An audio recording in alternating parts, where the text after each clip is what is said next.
오늘 아침에는 마태복음 5장 13절부터 16절에 있는 말씀 보겠습니다. 마태복음 5장 13절에서 16절에 있는 말씀 제가 봉독하겠습니다.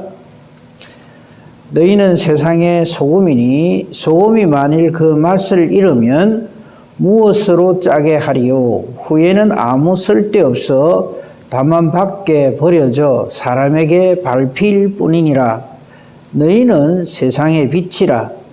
산 위에 있는 동네가 숨겨지지 못할 것이요 사람이 등불을 켜서 말 아래에 두지 아니하고 등경 위에 두나니 이러므로 집안 모든 사람에게 비치느니라. 이같이 너희 빛이 사람 앞에 비치게 하여 그들로 너희 착한 행실을 보고 하늘에 계신 너희 아버지께 영광을 돌리게 하라. 아멘. 유명한 말씀이죠. 세상의 빛이고 소금이다.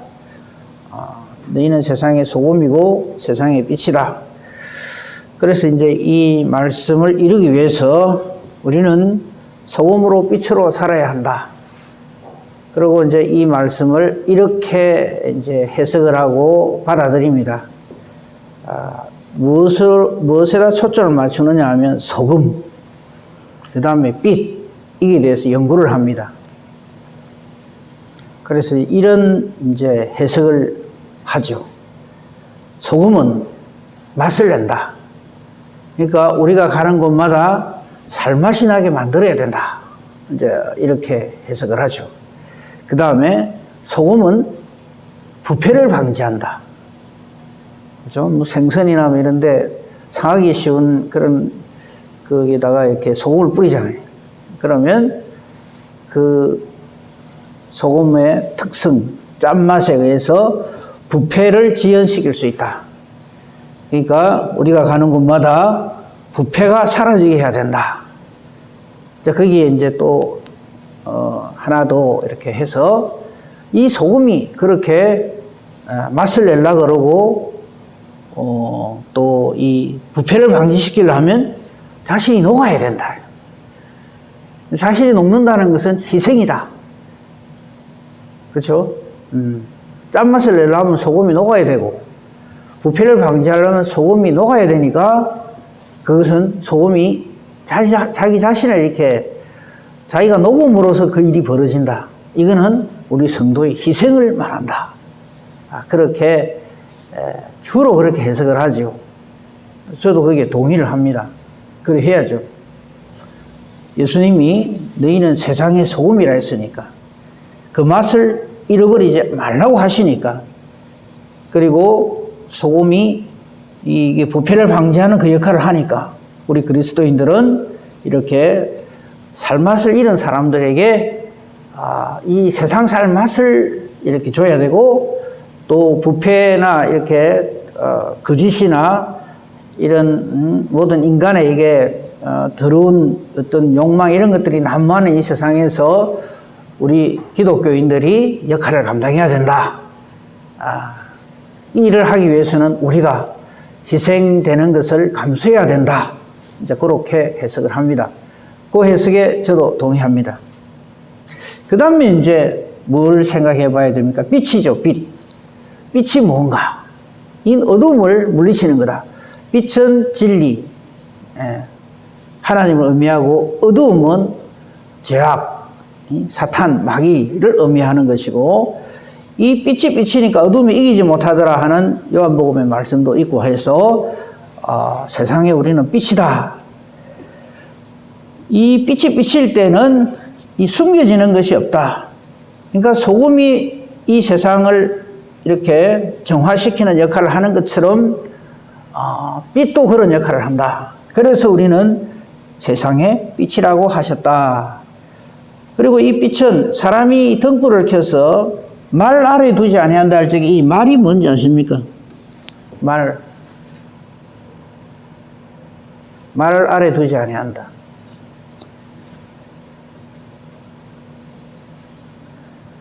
장문사님 아실 것 같은데 모르십니까? 대박을 말해요. 대박 아시죠? 이거 하는 거. 그 곡식 이렇게 하는 거. 그걸 말합니다. 누가 그 불 켜가지고 그 대박 아래에다 이렇게 턱 넣어 놓느냐, 이 말이죠. 그거 아니다, 이거지. 이게 곡식을 재는 하나의 그 그릇입니다. 이 그릇으로 누가 그 등불을, 실컷 등불 켜놓고 거기에 그릇 가지고 덮는 사람이 어디 있느냐, 이거죠. 그게 아니고, 오히려 등경 위에 둔다. 등불을 놓는 그 대 위에 딱 둬가지고, 왜 그 위에 둡니까? 비치도록 하라. 그래서 집안 모든 사람에게 이 빛이 비춰져서 이 빛으로 인해서 사람들이 어두운 가운데서 활동할 수 있도록 한다 하는 거 아닙니까? 그렇죠? 이 예를 드시면서 이같이 너희 빛이 사람 앞에 비치게 해서 너희 착한 행실을 보고 하늘에 계신 너희 아버지께 영광을 돌리게 하라 이랬어요. 그러니까 우리는 빛과 같이 공명정대해야 된다. 그래서 우리 주변에 있는 사람들에게 야, 예수 믿는 사람 확실히 다르네. 착한 행실을 보고 하나님 아버지께 영광을 돌리게 해야 한다. 요렇게 이 말씀을 우리는 그동안 봐왔고 또 그 해석이 맞고 그렇게 이 말씀을 적용합니다. 근데 이 말씀을 깨달아 아는 데 있어서 가장 중요한 걸 빼먹고 있어요. 자, 지금 힌트는 마태복음 5장 1절부터 12절에 있습니다. 우리는 자꾸 이 말씀을 우리 마태복음 5장 1절에 산에 올라가서 가르치신다 그랬잖아요. 그죠? 그래서 우리가 이 5장, 6장, 7장을 산상수훈이라 그래요. 근데 예수님의 말씀을 이렇게 연결해서 봐야 되는데 뭐 자르듯이 탁탁 잘라갖고 해석을 하는 거예요. 그러니까 이 말씀이 그 말 하나하나 해석하는 거는 다 맞는데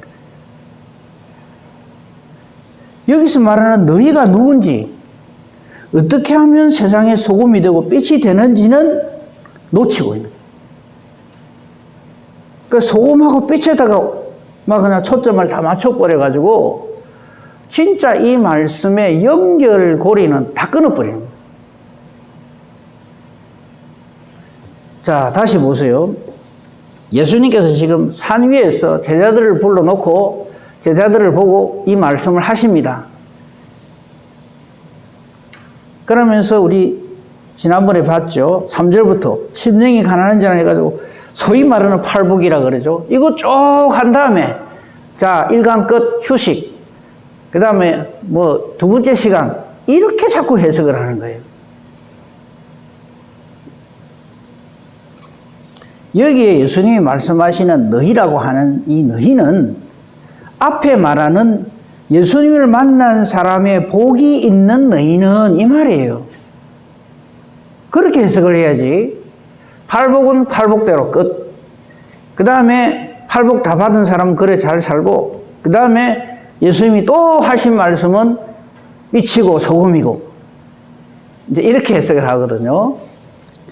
뭐 굳이 뭐 때문에 그걸 꼭 연결해야 됩니까? 라고 한다면 뭐 그렇게 하면 할 수 없지만은요. 한번 생각을 해보세요. 예수님 지금 딱 이렇게 연결해 쭉 말씀하시고 계신단 말이에요. 그럼 여기서 말하는 너희가 누구겠어요? 앞에서 예수님이 하신 말씀 왜 12절하고 13절을 탁 끊어서 생각하는지 모르겠어요. 3절부터 12절까지 나오는 예수님을 만난 사람은 심령이 가난한지는 복을 누리게 됩니다. 그래서 3절을 보세요. 그래서 천국을 소유합니다. 예수님 만난 사람만이 비로소 자기의 죄를 하나님 앞에서 보고 애통합니다. 예수님을 제대로 만난 사람은요, 정말 복 있는 사람입니다. 그 사람은 예수님 앞에서 자기의 죄를 깨달아 알고 회개하면서 애통하고 가슴을 칩니다. 그 사람에게 하나님이 위로해 주십니다. 예수님 만난 사람은 예수님처럼 온유해지는 복을 누리게 됩니다. 그 사람이 하나님의 주시는 복을 누리게 됩니다. 예수님 만나기 전에는 우리는 의에 대해서는 전혀 상관없던 사람인데 예수님을 만나고 나니까 의에 줄이고 목마른 사람이 됩니다. 이런 복을 누립니다. 그 사람들은 하나님이 주시는 풍성함, 만족함, 감사함으로 충만하게 됩니다. 이 말이죠. 예수님 만난 사람만이 그 형제를 긍휼히 여기는 사람이 됩니다. 이 사람에게 하나님의 긍휼이 주어집니다. 예수님을 만난 사람은 마음이 청결해지는 은혜와 복을 누리게 됩니다. 그 사람이 하나님을 만나고 하나님을 보는 임마누엘, 하나님 앞에서 사는 사람이 됩니다. 예수님을 만난 사람만이 모든 일들을 화평하게 하는 놀라운 복을 누리게 됩니다. 그 사람이 하나님의 자녀다. 그 사람이 하나님의 아들이다. 예수님이 오셔서 우리와 하나님 관계를 완전히 화목하게 하신 것처럼 우리가 가는 곳마다 화평이 흘러넘치게 됩니다. 예수님 만난 사람은 전에는 의를 이루기 위해서 박해받는 것을 싫어했어요. 피해 다녔어요. 그런데 이제는 의를 위하여 박해받는 것을 기뻐하는 사람이 됩니다. 예수님의 이름으로 채찍맞는 것을 기뻐합니다. 고난당하는 것을 즐거워합니다. 그렇게 놀랍게 변화가 되는 거죠. 그죠? 그래서 너희를 박해하고 욕하고 온갖 거짓말로 너희를 거슬르고 악한 말을 할 때 이걸 견뎌낼 수 있는 사람은, 이것을 이겨낼 수 있는 사람은 예수님을 만난 사람만이 그렇게 할 수 있다 이거죠. 그 사람은 이 일에 대해서 기뻐하고 즐거워합니다. 왜? 전에 우리 선지자들도 이렇게 핍박을 당했고요. 바로 그 사람에게 하나님께서 상을 크게 주신다. 이렇게 선포하셨잖아요. 그런 너희가 이 세상에서 소금으로 빛으로 살게 된다. 이 말이죠. 그런 거지. 다 끊어갖고 소금하고 빛하고 그 초점을 맞춰가지고 소금은 이런 성질이 있습니다. 빛은 이런 성질이 있습니다. 그러므로 우리가 이래 살아야 됩니다. 그러면요, 죽어나요. 예수님 만나지 않은 사람이 무슨 세상의 빛이고 소금입니까? 그렇게 연결하는 게 뭐 자연스러운 게 아니고 거의 당연한 거죠. 그렇게 이 말씀을 해석을 해야 됩니다. 그러면 아주 쉽죠. 그죠? 예수님을 만난 사람은 세상의 소금으로서의 그 사명을 감당하게 됩니다. 예수님을 만난 사람이 이 세상 사람들에게 예수 믿는 맛을 보여줍니다. 아, 예수님을 만나면 저렇게 복되고 행복해지는구나. 예수님을 만난 사람은 가는 곳마다 악의 세력이 견뎌내지 못하고 음부의 권세가 다 튕겨져 나가죠. 그게 당연히 부패가 방지되는 것이죠. 물론 그 일을 하는 데 있어서 우리의 희생, 예수님이 십자가의 길을 가신 것처럼 우리도 그 길을 가는 것은 좁은 길이고 좁은 문이라 하는 건 당연하죠. 그러니까 안에 그 내용은 같은데 어째서 그렇게 되는가 하는 것을 연결해서 보지 않으면 또 하나의 우리의 십자가, 짐이 되는 거죠. 그래서 세상에 예수님 안 만난 사람은요, 죽었다 깨어나다 아무리 사람이 노력을 해도 이 세상에 소금 역할을 할 수가 없습니다. 자기 인격 가지고 무슨 지배기 모르는 못된 인간이 무슨 세상 사람, 이 이웃들에게 소금의 역할을 하고 빛의 역할을 합니까? 아니죠. 빛이 어두움의 권세를 이기는 것처럼 예수님을 만난 사람은 이 세상에서 바로 그런 빛의 사명을 감당하게 된다 하는 말씀이죠. 그죠? 그리고 예수 그리스도가 그 안에 있는 사람은요, 예수님의 이름을 부끄럽게 여기지 아니합니다. 이게 말 아래 둔다는 말은 예수님을 감추고 숨긴다는 얘기예요. 그래서 예수 믿는 일에 대해서 오히려 다른 사람들이 알까 싶어서 겁을 내고 두려워하고 예수 안 믿는 사람인 것처럼 하고 살아가는 사람들이 얼마나 많은지 몰라요. 그죠? 그렇게 하지 아니한다는 거죠. 예수님을 만난 사람은 좋아서 어쩔 줄 몰라서 모든 사람들에게 복음을 전하는 사람이 된다. 예수를 전하는 사람이 된다. 베드로의 형제인 안드레가 세례 요한을 통해서, 원래 세례 요한이 자기 스승이었잖아요. 예수님을 소개받은 다음에, 예수님을 만난 다음에 아, 참 훌륭한 분이시구나. 메시아네. 예, 잘 알겠습니다. 이러고 가만히 있습니까? 아니죠. 쫓아가서 베드로에게 가서 내가 메시아를 만났다. 이 전하잖아요.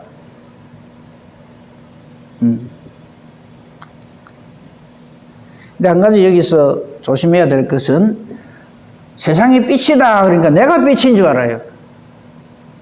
우리는 빛이 아니라 예수님을 소유함으로써 예수님을 증거하는 사람이다. 이 말이죠. 그죠? 그 부분에 대해서 우리가 참고해야 될 말씀이 있어요. 요한복음 1장 한번 봅시다. 여기 보면 요한복음 1장 4절부터 보겠습니다. 그 안에 생명이 있었으니 이 생명은 사람들의 빛이라. 예수님을 말하는 거죠. 빛이 어둠의 빛이 어둠이 깨닫지 못하더라. 예수님이 오셨지만 사람들은 몰랐다는 얘기죠. 이럴 때 하나님께로부터 보내심을 받은 사람이 있으니 그 이름은 요한이라. 세례 요한이죠. 그가 증언합니다. 빛에 대해서 증언합니다. 바로 이 역할을 해라는 이 말이지. 내가 빛이다 이러면 그건 아니에요. 모든 사람이 자기로 말미암아 믿게 하려 한다. 자기 안에 있는 예수님을 증거함으로써 자기를 만난 사람들이 예수님을 만나게 되는 놀라운 은혜와 능력을 누리게 된다 이 말이죠. 그 다음 보십시오. 그는 이 빛이 아니요 이랬어요. 빛 아닙니다. 세례요한 자체가 빛이 아닙니다. 세례요한 교를 만들면 안 돼요. 그는 이 빛이 아니요 이 빛에 대하여 증언하러 온 자다. 이 일에 대해서 세례 요한은 정말 충성스럽게 그 역을 감당했죠. 많은 사람들이 자기에게 나오지만 그는 이렇게 말합니다. 요한복음 1장 평김에 한번 보십시다. 27절에 보면 곧 내 뒤에 오시는 그이라 예수님을 증거하죠. 나는 그의 신발끈을 풀기도 감당하지 못하겠노라. 이렇게 주의 일을 감당하게 됩니다. 우리 그렇게 해야지. 내 쪼개면 한다고 말이죠. 내 이름 내려고 들고 그렇게 하면 안 된다는 거죠. 예. 그래서 이 빛에 대해서 혹시 이 말씀을 가지고 내가 빛이다 이러고 이럴까 싶어서 이 말씀을 함께 좀 말씀드립니다. 그러니까 말 아래 둔다는 말은 그릇으로 덮어둔다는 말인데 그래 하지 아니한다는 거죠. 예수님을 기뻐하고 자랑스러워하고 예수님 이름 전하는 것을 최고의 목표로 삼는 사람이 되죠. 그게 바로 등경 위에 두게 된다 이 말이죠. 그러니까 이 모든 일들은 그 앞에 우리가 흔히 팔복음으로 말하는 예수님을 만난 이 기쁨으로 충만한 사람이 이 일을 한다 이 말이죠. 소금의 역할을 감당하고 빛의 역할을 감당한다 이 말입니다. 이같이 너희 빛이 사람 앞에 비치게 하여 그들로 너희 착한 행실을 보고 하늘에 계신 너희 아버지께 영광을 돌리게 하라. 그러니까 우리로 말미암아 사람들이 예수님을 만나게 되고 우리로 인해서 내 주변에 있는 사람들이 예수님을 만나게 되는 이게 착한 행실이지. 내가 거짓말 억수로 잘하다 거짓말 안 하고 도둑놈 심보를 가졌다 거기 대해서 착한 사람이 되어서 그걸 가지고 하나님께 영광을 돌리는 게 아니죠. 여기서 말하는 우리 빛을 사람에게 비치게 해서 그들이 우리 착한 행실을 본다는 이 말은 와, 저 사람 예수님 만나더니 완전히 팔복음의 해당자 대상자가 되었네. 저 사람 완전히 새로워졌네. 거듭난 피조물이 되었네. 저 사람을 저렇게 변화시킨 하나님 아버지께 영광을 돌린다. 이 말이죠. 근데 그걸 연결해서 안 보면 이거 전부 내가 다 해야 되는 내공로가 돼버린 거예요. 그래서 이제 이걸 가지고 우리의 신앙 인격이 변화되어야 됩니다. 이제 이래 되면은 이게 엄격하게 말하는 건 틀린 말입니다.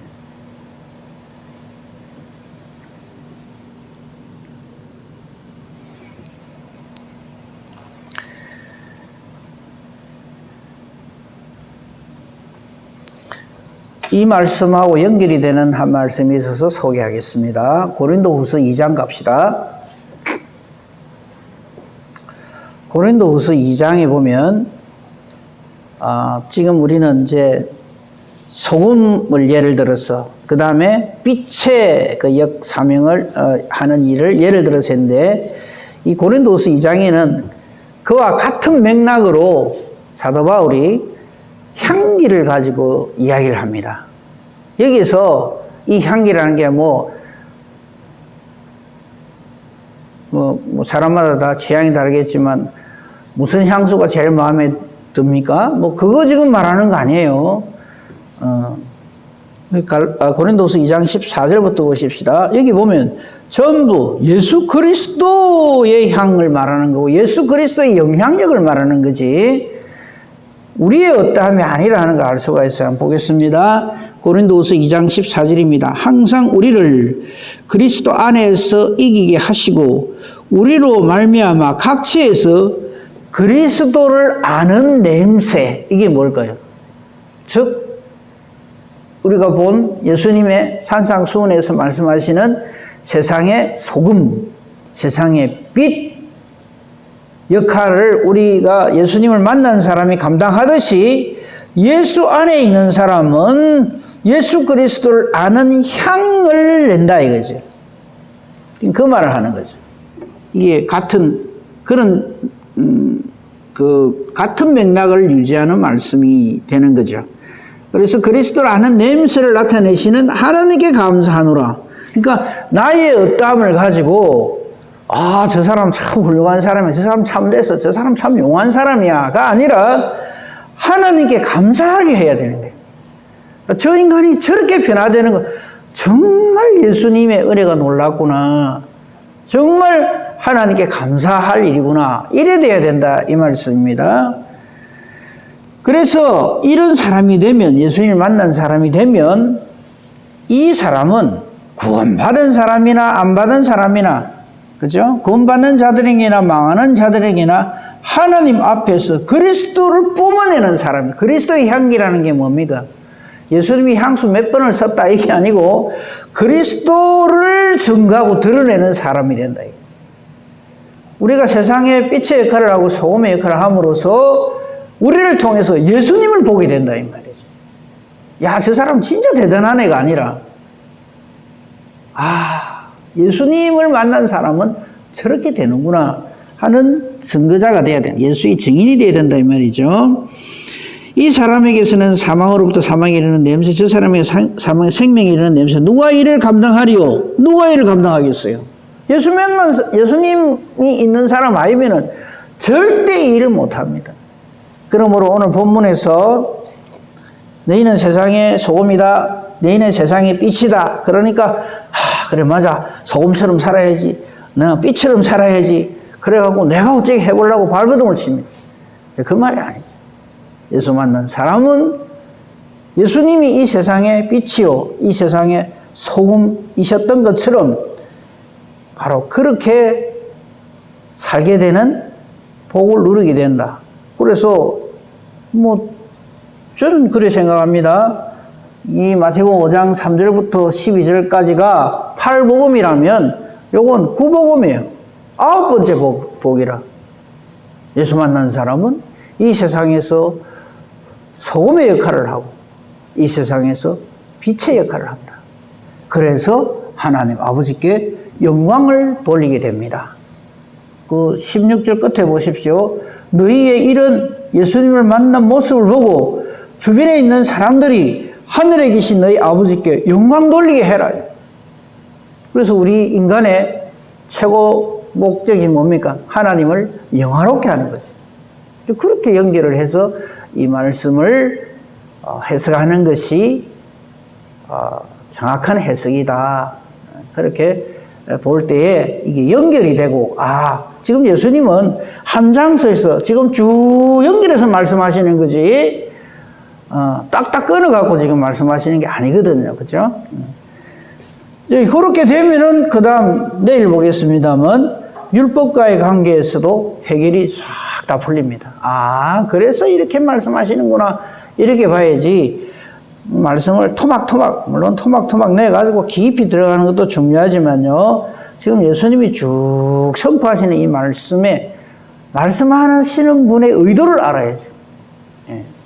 오늘 우리는 팔복음에 이어서 구복음, 열복음째 이렇게 봐도 좋습니다. 예수님을 만난 사람은 세상에 소금의 역할을 하는구나. 예수님을 만난 사람은 이 세상에 빛의 역할을 하는구나. 예수님을 만나서 앞에 말한 팔복음 누리고 소금으로서 빛으로서 그렇게 하나님 만난, 예수님을 만난 복을 누리고 하나님께 영광을 돌리는 복된 저와 여러분이기를 우리 주님의 이름으로 축복하며 축원합니다. 아멘. 감사합니다. 하나님. 아닌 우리를 이렇게 되게 하시고 복 주시니 감사합니다. 오늘도 예수 만난 사람으로서 내가 만나는 누구이든지 간에 날 사랑하사 날 구원하신 우리 주 예수를 전하는 예수의 증인된 저희들 되게 하여 주시옵소서. 아버지 오늘도 종일토록 함께해 주시옵기를 간절히 소망합니다. 잠자리에 들 때 감사함으로 하나님 앞에 영광을 돌리는 복된 하루가 보람 있는 하루가 되기를 소망합니다. 우리가 이를 위하여 기도합니다. 우리 기도하는 것이 놀랍도록 하나님의 뜻과 일치하게 해 주시옵소서. 그래서 하나님이 기뻐하시며 응답해 주시며 구하지 아니하는 것까지라도 우리에게 더하여 주시는 이런 은혜와 복으로 사는 저희들 되게 하시고 우리의 기도가 그러하게 하소서. 기도하는 대로 응답받게 해 주시옵소서.